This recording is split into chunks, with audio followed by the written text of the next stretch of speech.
You think that badge gives you the right to put your hands on me? Maya's voice stayed flat and cold, a sharp contrast to the noise breaking out around her.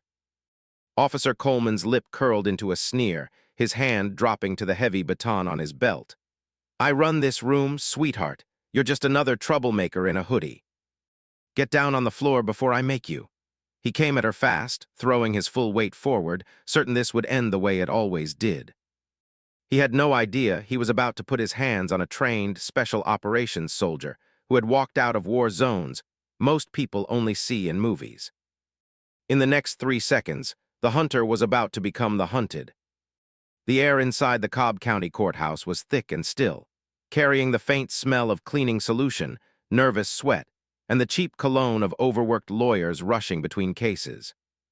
Old fluorescent tubes buzzed faintly overhead, the kind of sound that wore on people's nerves after long enough, especially the ones sitting on the hard wooden benches, waiting for their names to be called. This is a story about a society where the color of someone's skin can turn an innocent person into a criminal in the eyes of those who are supposed to protect them. It is a story about a young woman who walked into a courtroom only to support her family, and a man in uniform who decided, the moment he saw her, that she did not belong there. The Cobb County Courthouse in Georgia smelled like old paper and floor cleaner. Fluorescent lights buzzed quietly above rows of wooden benches, and the air carried that heavy, tired feeling that courtrooms always seem to have. People sat waiting for their names to be called, some nervous, some bored, all of them small under the weight of the system around them. Maya Carter sat near the back, her posture calm and still. She wore a plain gray hoodie, jeans, and worn boots. To anyone glancing at her, she looked like an ordinary 29-year-old woman waiting for her turn. What they could not see was the decade of military training behind her quiet eyes, or the discipline that came from years of serving overseas as a combat medic and close protection specialist for her unit. She had grown up in a small town 2 hours outside Atlanta, raised by her grandmother after her parents passed away when she was young. Money had always been tight, but her grandmother never let her feel poor in spirit. She used to say that the world would try to make Maya feel small, and that the only answer to that was to stand taller, not louder. Those words had stayed with Maya through every hard year that followed, through high school, through the long nights of basic training, through deployments in places she still could not fully talk about. She was not in the courtroom for herself that day. Her younger cousin, Devin, sat beside her, 18 years old, dressed in a button-up shirt that was a little too tight around the collar. He was the first person in their family to get accepted into a 4-year college, and he had been driving home from a late study session when a patrol car pulled him over for what the officer called a broken tail light. The tail light, it turned out later, was working perfectly fine. The ticket had been written anyway, along with a reckless driving charge that made no sense to anyone who actually looked at the case file. Devin had called Maya in a panic the night it happened, his voice shaking over the phone. She had taken leave from her unit the very next week, determined that her cousin would not have to face the system alone. She had seen too many young men like him get swallowed by paperwork and assumptions before anyone bothered to ask what had actually happened. Maya kept her hand resting lightly on the bench beside him, a quiet signal that she was there, that he was not alone. Standing near the front of the courtroom, close to the gate that separated the gallery from the judge's bench, was the bailiff, a heavy-set man named Officer Walt Coleman. He had been with the department for nearly 2 decades. After several complaints about his conduct had quietly disappeared into old filing cabinets. Younger officers who worked alongside him knew to stay quiet around him, not because they respected him, but because they had learned that disagreeing with Coleman tended to make their own assignments harder. He noticed Maya and Devin the moment they walked through the metal detector, and from that point on, his eyes never quite left them. "Look how they walk in here," he muttered to a younger officer nearby, loud enough that a few people on the closest bench could hear him. "No respect for this courtroom." The younger officer said nothing. He just looked away, uncomfortable, while Coleman adjusted his belt and let his hand rest, just a little too long, on the grip of his sidearm whenever he passed their row. Devin noticed. His legs started to bounce nervously under the bench. Maya placed a steady hand on his shoulder. "Stay calm," she whispered. "He wants a reaction, don't give him one. We are here for your case, nothing else matters today." Devon nodded, but his eyes kept drifting toward the bailiff every time the man's boots echoed across the floor. It was the kind of fear that builds slowly, the fear of someone who has been taught since childhood that authority can turn dangerous without warning, for reasons that have nothing to do with anything you actually did. Maya remembered feeling that same fear once, a long time ago, back when she was barely older than Devon was now. She had been walking home from her night shift at a grocery store, still wearing her work apron, when a patrol car had slowed beside her for no reason she could ever identify. The officer had asked where she was going, as if walking home from work required an explanation. She remembered the tightness in her chest, the careful way she had chosen every word, the relief that washed over her only after the car finally pulled away. She had never forgotten that feeling, and she had promised herself, long before she ever earned her uniform, that she would never let someone she loved go through something like that without standing beside them. It was part of why she had chosen the path she did. People sometimes asked her why someone with her skill and discipline had chosen military service instead of something quieter, something safer. She never had a simple answer for them. The truth was complicated, woven together from a childhood spent watching her grandmother work 2 jobs, from the fear she had felt walking home that night, and from a stubborn belief that she could become someone capable of protecting the people who could not always protect themselves. The military had given her structure, purpose, and a kind of quiet confidence that no one could easily take away from her again. She had spent years training in environments far harsher than anything Cobb County could offer, freezing nights in unfamiliar terrain, exhausting drills that pushed her body past what she once believed were its limits, lessons in patience and control that had nothing to do with fighting and everything to do with knowing exactly when not to. That training had taught her one thing above all else: real strength rarely needed to announce itself. It simply waited, calm and ready, for the moment it was truly needed. She thought briefly of a night 2 years earlier, halfway across the world, when her unit had been tasked with escorting a group of aid workers through a region that had grown unstable almost overnight. They had been ambushed just after dusk, gunfire erupting from a ridge above the narrow road. Maya remembered the chaos of that night vividly. The shouting, the scramble for cover, the way every second seemed to stretch and compress at the same time. She had pulled 2 wounded teammates to safety that night, working calmly through the noise and the fear, focused only on the next necessary action, and then the one after that. It was not bravery in the way movies like to show it. It was simply training, repeated so many times that it became instinct, until fear had nowhere left to take root. That same instinct was what carried her now, sitting quietly on a courthouse bench in Georgia, watching a man twice her size circle her like a predator who had never once been told no. The danger here was different, smaller in scale but no less real, and she approached it with the same steady mind she had carried through that ambush 2 years before. Fear, she had learned long ago, was not something to be eliminated. It was something to be managed, set aside just long enough to think clearly, to act precisely, to survive the moment in front of you. Across the gallery, an elderly woman named Ruth Pemberton sat with her hands folded in her lap, waiting for a hearing about a property dispute that had dragged on for nearly a year. She had noticed Coleman's behavior too, the way his eyes lingered too long on certain people and slid right past others. She had lived in this county for over 60 years, and she had seen this pattern before, in different uniforms, different decades, the same quiet cruelty dressed up as authority. She said nothing, not out of indifference, but because she had learned, the hard way, that speaking up in rooms like this one rarely changed anything on its own. It would take something undeniable, something the whole room could see with its own eyes. Before anyone in power would finally listen, she would not have to wait much longer. Hours passed. The room grew warmer, more restless. Lawyers shuffled folders, whispered to their clients, and occasionally cast tired glances toward the clock above the judge's bench.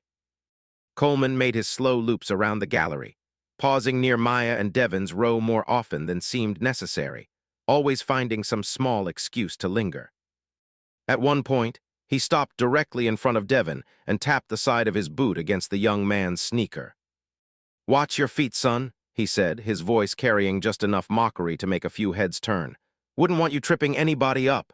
Devon's jaw tightened, but he said nothing. Maya didn't move either, though her eyes followed Coleman with the same calm, careful attention she might have given a threat assessment in the field. She was not afraid of him. She had simply learned, a long time ago, that the most dangerous people were rarely the loudest in the room. They were the ones who had never once been told no, and had built their entire sense of self around that fact. A court clerk named Patricia Owens, who had worked in that building for nearly 15 years, watched the exchange from her desk near the front of the room with quiet discomfort. She had seen Coleman behave this way before, more times than she cared to count, and she had learned to keep her head down and her opinions to herself. The way most people in that building eventually did, if they wanted to keep their jobs without trouble. She glanced toward Maya once, almost apologetically, as if trying to silently communicate that she saw what was happening even if she could not say so out loud. Maya caught the glance and gave the smallest nod in return, a quiet acknowledgement between two people who understood, without needing to say it, exactly what kind of room they were sitting in. Devon leaned closer to his cousin and whispered, "Why does he keep looking at us like that?" "Because he's used to people looking away first," Maya whispered back. "Don't give him that today." The morning continued slowly, case after case called to the front of the room, each one a small drama of its own, a landlord dispute, a minor theft charge, a custody disagreement that left both parties in tears. Through it all, Coleman kept circling, kept watching, kept waiting for some excuse to assert the authority he seemed to believe was constantly being questioned, even when no one had said a single word to challenge him. At one point, a young attorney leaned over to her client and murmured, just loud enough for the row behind her to hear, "I don't know what's going on with that bailiff today, but somebody needs to send him on break." A few people nearby exchanged quiet, knowing looks, the kind shared by people who recognized a familiar pattern but had learned, through long experience, that pointing it out rarely changed anything. At 11 in the morning, the judge called a short recess to review some files. People stood, stretched, and started shuffling toward the doors. Devon excused himself to find the restroom, leaving Maya alone on the bench, scrolling quietly through a message on her phone from her commanding officer about her unit's next assignment overseas. This was the moment Coleman had been waiting for. He walked toward her with heavy, deliberate steps, stopping directly in front of her, close enough that his shadow fell over her lap. "Hey." "No phones in here," he said, his voice loud enough to turn heads. Maya looked up calmly. "It's on silent, officer. I don't care what it's on. I'm telling you to put it away and show some respect." "I am being respectful," she said evenly. "I'm sitting quietly, waiting for my cousin's case." Coleman leaned in closer, his voice dropping into something colder, meaner. "I know your type, walking in here like you own the place. You think the rules don't apply to people like you." Maya didn't answer the insult directly. She studied him instead, his clenched jaw, the tension in his shoulders, the way his weight shifted forward onto the balls of his feet. She had seen that posture before, in places far more dangerous than a courthouse. He wanted a reason, the same way certain people always seem to want a reason, as if fairness was something that had to be earned rather than simply given. "Please step back," she said quietly. "You're standing too close." That was enough to set him off completely. "You don't tell me what to do," he snapped. "Stand up." "You're leaving? On what grounds?" "On the grounds that I said so." A few people nearby had already pulled out their phones, sensing that something was about to happen. The air in the room shifted, the way it sometimes does right before something irreversible. "I'm not resisting anything," Maya said, her tone steady. "I suggest you step back and let this go. This does not have to become something bigger than it already is." It was the only warning she would give him. If you have ever watched someone get treated unfairly just because of how they look, drop a comment below and tell us what happened. We read every single one of your stories, and your voice matters more than you know. Coleman reached out and grabbed the front of her hoodie with both hands, yanking her forward, intending to throw her down onto the floor in front of everyone. He had done this before, more times than anyone in his department had ever bothered to count, and he expected the same result he always got: fear, panic, surrender. What happened next took less than 3 seconds. Maya's training did not panic, it simply activated. Her hand caught his wrist, redirecting his momentum instead of fighting it. She stepped into him rather than away, using his own forward force against his balance. A quick, controlled motion swept his leg out from under him, and Coleman's heavy frame crashed onto the wooden floor with a sound that echoed through the entire room. Rattling the benches bolted nearby. For Coleman, the moment unfolded with a strange, disorienting slowness. 1 second he was certain of his own strength, certain that the woman in front of him would simply fold the way everyone before her always had. The next second, the floor was rushing up to meet him, and his body refused to make sense of how it had gotten there. There was no warning, no clumsy struggle he could point to later, only the sudden, humiliating realization that the situation had slipped entirely out of his hands the moment he had decided to grab her in the first place. Before he could recover, Maya had a knee placed firmly between his shoulder blades, his arm secured at an angle that made any sudden movement painful. With her free hand, she pressed his holster shut, locking his weapon in place, and slid his baton across the floor, far out of reach. She was not trying to hurt him. She was making sure that neither of them got hurt any further, and that the situation could not escalate into something neither of them could walk back from. She had learned long before this moment that the most important seconds in any dangerous encounter were not the ones spent fighting, but the ones spent controlling what happened immediately afterward. A downed opponent was still dangerous. A loaded weapon left unsecured was still a threat, regardless of who it belonged to. Every motion she made in those few seconds was deliberate, practiced, stripped of anger or adrenaline, focused only on making sure that everyone in that room, including Coleman himself, walked away from this moment alive and unharmed. "Don't move," she said, her voice calm but absolute. "You attacked me, I am defending myself, nothing more." The room was frozen, no one spoke, no one moved. Somewhere near the front, a folder slipped off someone's lap and hit the floor, the small sound impossibly loud in the silence. A young mother near the aisle pulled her son closer to her side, her hand trembling slightly as she reached for her phone, unsure whether to record or simply look away. Patricia Owens, still seated at her desk, had gone pale, one hand pressed flat against her chest as though trying to steady her own racing heartbeat. Then the back doors burst open as 3 more officers rushed in, weapons drawn, shouting for everyone to show their hands. Maya understood the danger of that moment better than anyone in the room. She released Coleman immediately, stood, and raised both hands high, palms open, fingers spread wide so there could be no mistake about what she was holding, which was nothing at all. "I am unarmed," she said clearly. "I am complying. That officer assaulted me without cause." Her voice carried no panic, no trembling uncertainty. She had trained for exactly this kind of moment too.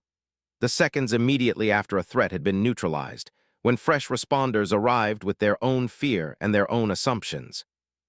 Unaware of everything that had just happened, she knew that her tone now mattered as much as her actions had moments before. A raised voice, a sudden movement, even a flinch of frustration could turn this room into something far more dangerous than it already was. Coleman scrambled up, his face red with fury and humiliation, shouting that she had attacked him first, that she had tried to take his weapon. The officers, uncertain, cuffed Maya anyway, pulling her arms behind her back while Coleman continued shouting accusations that grew wilder with every breath. Each one further from the truth than the last. Maya allowed it. She had been trained for moments exactly like this one, moments where the smartest move was not to fight, but to let the truth catch up to the chaos in its own time. She knew that struggling now would only give Coleman the story he wanted to tell. Devin, returning from the restroom just as the doors burst open, froze in the back of the room, his stomach dropping at the sight of his cousin in handcuffs, surrounded by officers with weapons still half raised.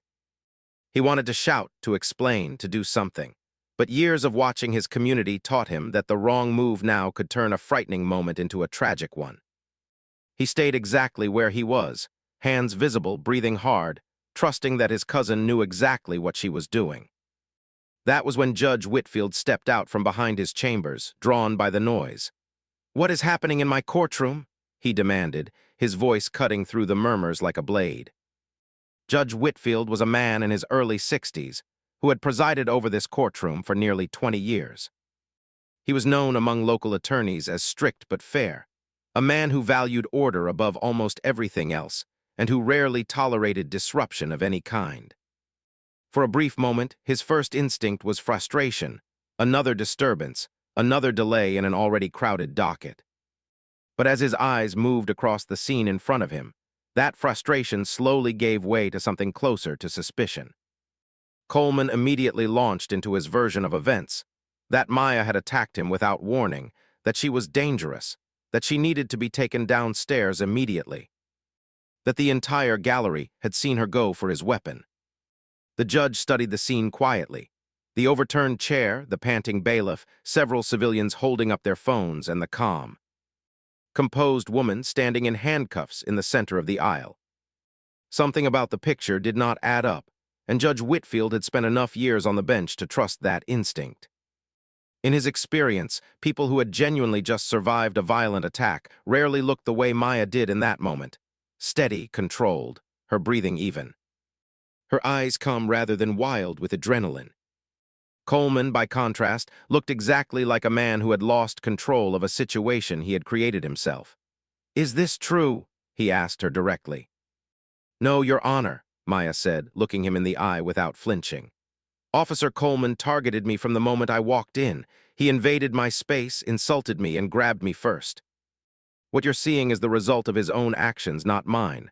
"She's lying," Coleman shouted. "She's dangerous. She tried to disarm me." Maya's voice dropped slightly, steady and clear. "I am not the dangerous one here, Your Honor. My name is Sergeant Maya Carter. I currently serve in an active Special Operations Support Unit. I'd strongly suggest you review the courtroom security footage before this officer says anything else he can be charged for." The room went completely silent.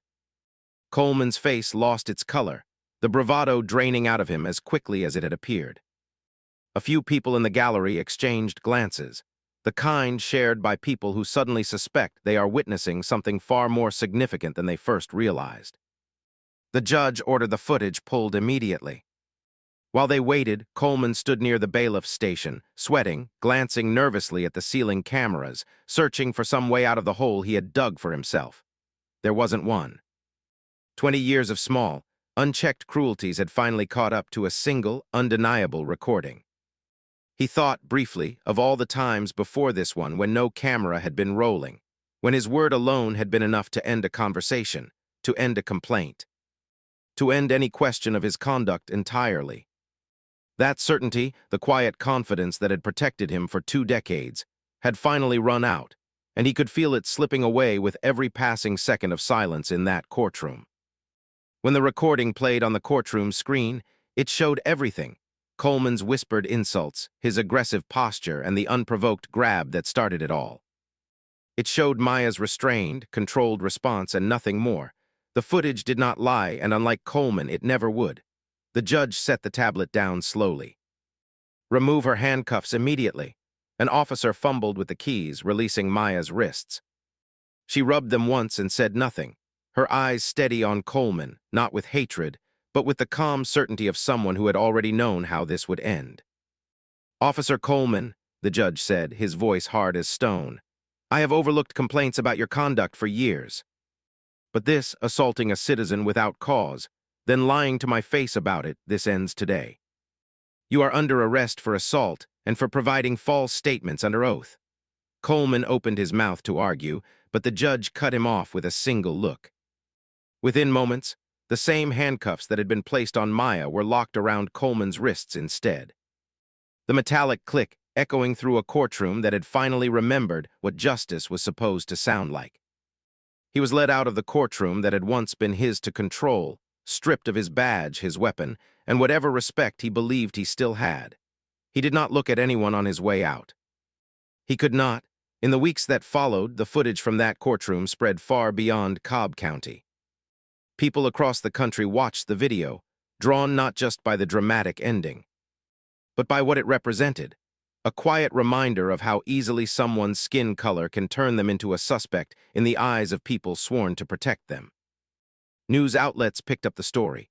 and for a while Maya's name was everywhere, though she herself remained largely silent on the matter, choosing instead to let her actions speak louder than any interview ever could.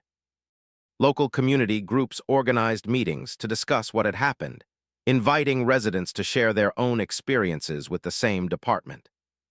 For the first time in years, the county's police oversight board saw its public meetings fill beyond capacity, with people standing along the walls because every seat had already been taken.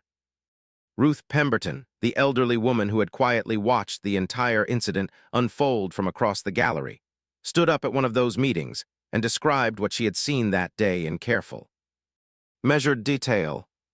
Her testimony, calm and unwavering, became one of several pieces of evidence that pushed the department toward a long overdue review of its hiring and oversight practices. A local teacher named Mrs. Alvarez began using the courtroom footage, with careful permission and guidance, as a discussion piece in her high school civics class, asking her students to talk openly about fairness, about assumptions, and about what it truly meant to be protected equally under the law. Devon visited that classroom once, months later, and spoke quietly about what it had felt like to sit on that bench, waiting for his name to be called, never expecting that the day would end the way it did. He told the students that the hardest part was not the fear in the moment, but the years of smaller moments before it, the ones that taught him to expect unfairness long before it ever arrived. Coleman was formally charged under federal civil rights law for using his position to harm a citizen without cause. The investigation that followed uncovered a long pattern of complaints stretching back over a decade. Complaints that had been filed and quietly buried by a department more interested in protecting its own than protecting the people it served. Families who had given up on ever being heard suddenly found themselves coming forward, one after another, each story adding weight to the case against him. One of those families belonged to a man named Frank Lewis, who had been pulled over by Coleman nearly 9 years earlier for what was recorded at the time as a minor traffic stop. Frank had spent 3 days in a holding cell over a charge that was later dismissed entirely, and he had never received so much as an apology. When he saw Maya's story on the news, he drove 2 hours to the federal courthouse just to sit in the gallery during the trial, saying nothing, simply needing to witness the moment that justice finally arrived for someone, even if it had come too late for him. There were others like Frank, quiet faces in the back rows, each carrying a story the system had never bothered to record properly the first time. The trial itself stretched across several long days. Prosecutors laid out the footage frame by frame, walking the jury through every second of what had happened in that courtroom, the insults, the unprovoked grab, the controlled response that followed. Coleman's defense attorney tried to argue that his client had simply been doing his job under difficult circumstances, that the courtroom had been tense and unpredictable that day. But the footage spoke for itself, and no amount of careful wording could explain away what 12 people had already watched with their own eyes. Months later at his trial, the jury took less than 2 hours to find him guilty on every count. He was sentenced to several years in federal prison, stripped of his pension, and permanently barred from ever working in law enforcement again. The judge who sentenced him noted, in his closing remarks, that the badge Coleman once wore was meant to represent protection, not power used against the very people it was supposed to serve. Maya was not in the courtroom to hear the verdict. By then, she was back overseas, continuing her service, having long since moved past the incident that had made her, briefly and unwillingly, a symbol for something much larger than herself. She had never wanted the attention. She had only wanted her cousin to walk out of that courthouse with his name cleared and his dignity intact. For Devon, the experience changed something in him permanently. He finished his case that same day. The original ticket was dismissed entirely once the full picture came to light. But what stayed with him longest was watching his cousin stand calm and unshaken, in the face of something designed to break her. In the months that followed, Devon found himself thinking back to that morning often, replaying the way Maya had spoken to the judge. The way she had refused to let fear or anger control her voice, even while handcuffed and surrounded by armed officers. He realized slowly that the calm she carried that day was not something she had been born with. It was something she had built deliberately over years of choosing discipline over panic, again and again, until it became simply who she was. He went on to finish college 2 years later, studying criminal justice with the quiet hope of one day working from inside the system to change the very things that had nearly cost him his future that morning. He kept a small printed photo of that courtroom day folded inside his wallet, not as a reminder of fear, but as a reminder of what quiet strength could look like when it mattered most. He showed it once to a younger cousin of his own years later and told him the same thing Maya had once told him. Stay calm, don't give them the reaction they're looking for. And let the truth do the work it was always meant to do. Patricia Owens, the court clerk who had quietly watched the whole incident unfold from her desk, found herself thinking differently about her job in the months that followed. She began keeping careful, detailed notes about behavior she witnessed in that courtroom, determined that the next time something like this happened, there would be a clear record waiting.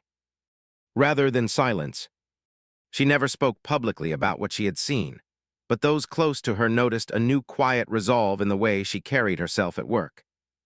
The resolve of someone who had decided that looking away was no longer something she was willing to do. Maya's grandmother, watching the footage from her small living room 2 hours outside the city, did not say much when it ended.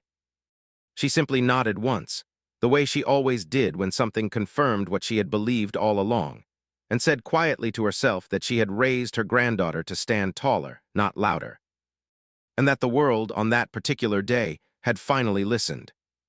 She kept a worn newspaper clipping about the trial tucked inside her Bible for years afterward, not because she needed to be reminded of what had happened, but because she liked having proof. Something solid she could hold, that good could still come from a world that so often seemed determined to prove otherwise. This story is just one of many like it. Across this country, people are still judged the moment they walk through a door, not for what they have done, but for how they look while doing it. Sometimes the truth comes out. Sometimes it takes a camera, a brave witness, or someone who simply refuses to back down. But far too often, it never comes out at all, and the people it happens to are left to carry the weight of it alone, with no courtroom footage to prove what they already know happened to them. Stories like Maya's matter not because they are rare, but because they remind us how often silence protects the wrong people. Every voice that speaks up, every camera that keeps rolling, every person who refuses to look away, these are the small things that slowly, over time, force a system built on old assumptions to finally change. Change rarely arrives all at once. It arrives in moments like this one, quiet and undeniable, carried forward by people who simply refused to disappear when the room wanted them to. Somewhere in another courthouse, in another town, another version of this same story is likely unfolding right now.